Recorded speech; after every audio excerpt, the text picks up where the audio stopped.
Long ago, in the kingdom of Latium, the good king Numitor, known for his wisdom and generosity, was dethroned by his evil brother, Prince Amulius. At the same time, Amulius banished Numitor's daughter, the beautiful Princess Sylvia, to the temple of Mars, the god of war. There, thought Amulius, she would never have sons who might reclaim the throne. But his plan didn't work as expected, for Sylvia married Mars, and somewhat later, the couple had twin sons, whom they named Romulus and Remus. It did not take long for news of the twins' birth to reach Amulius, who immediately ordered 2 of his servants to kidnap the newborns and drown them in the Tiber River. That very night, the 2 men crept into the room where the twins lay sleeping, and once there, began to carry out their terrible mission.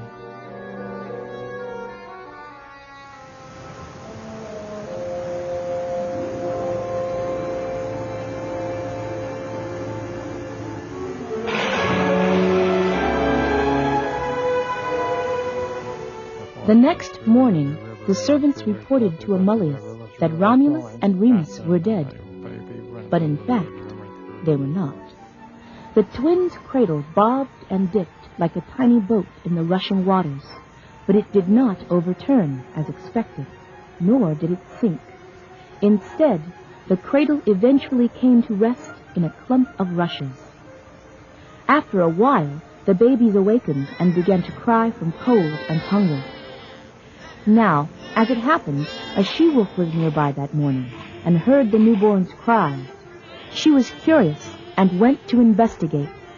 The animal was puzzled by these tiny humans, but she sensed their despair, and although she feared people, her motherly instincts overcame her, and she carried the 2 youngsters to her cave, where she reared them as her own.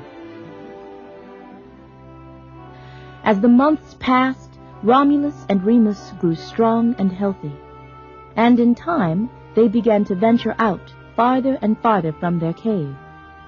One day, a shepherd named Faustulus noticed the boys as they chased each other down a path. The shepherd was struck by their curious clothing and their wolf-like gait. He followed them to their cave and was, to say the very least, astonished at what he saw. Now Faustulus and his wife were childless, so later that night, while the wolves slept, he came to take the youngsters to his home. For many years, Faustulus and his wife took care of the twins as if they were their own sons, although at first the boys found it difficult to eat as humans. In time, Romulus and Remus grew strong and handsome. Even so, they never completely lost all their wild, wolf-like ways. They helped Faustulus with his herding, and when they weren't in the pastures, the twins took to ambushing thieves who had stolen livestock and food. Then they returned the stolen goods to their rightful owners. Over the years, stories of the twins' brave deeds spread far and wide, until, one day, reports of their exploits reached their grandfather Numitor, who, banished to the far northern reaches of the kingdom, had led a lonely life for many years. The old man wanted to meet the brave young heroes, and so he asked his guards to find the twins and bring them back. As soon as he saw them, Numitor was struck by their resemblance to his daughter Sylvia. And when Romulus and Remus told him their story, he realized what had happened. You are my grandsons. My daughter, the Princess Sylvia, is your mother. Your wicked Uncle Amulius tried to kill you and has stolen your birthright. Now that you know these things, you must take the throne for me so that one day it can be yours. When the 2 brothers returned home, they began to plan how they would accomplish this task. First, they decided to recruit as soldiers all whom they had helped over the years. Then, their army would attack Amulius and his forces as they slept. Finally, they would take their army to the temple of Mars to rescue their mother.